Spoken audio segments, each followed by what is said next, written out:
Most people are familiar with the two bombs that were dropped on Hiroshima and Nagasaki in 1945, but little is known about the 2,000 nuclear bombs that have been detonated all across the planet in the years that followed.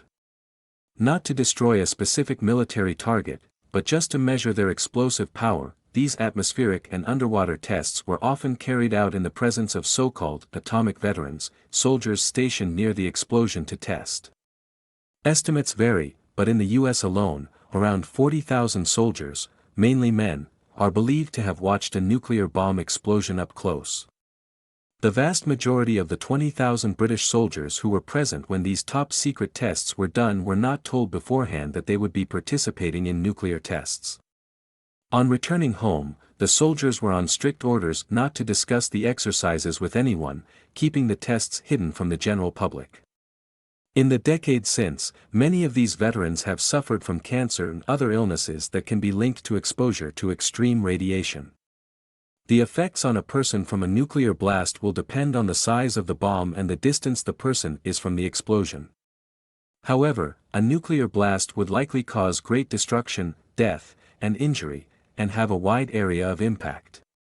In a nuclear blast, injury or death may occur as a result of the blast itself or as a result of debris thrown from the blast.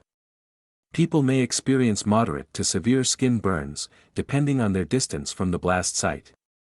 Those who look directly at the blast could experience eye damage ranging from temporary blindness to severe burns on the retina. Individuals near the blast site would be exposed to high levels of radiation and could develop symptoms of radiation sickness, called acute radiation syndrome, or ARS. While severe burns would appear in minutes, other health effects might take days or weeks to appear. These effects range from mild, such as skin reddening, to severe effects such as cancer and death, depending on the amount of radiation absorbed by the body, the dose, the type of radiation, the route of exposure, and the length of time of the exposure. People may experience two types of exposure from radioactive materials from a nuclear blast: external exposure and internal exposure. External exposure would occur when people were exposed to radiation outside of their bodies from the blast or its fallout. Internal exposure would occur when people ate food or breathed air that was contaminated with radioactive fallout. Both internal and external exposure from fallout could occur miles away from the blast site. Exposure to very large doses of external radiation may cause death within a few days or months.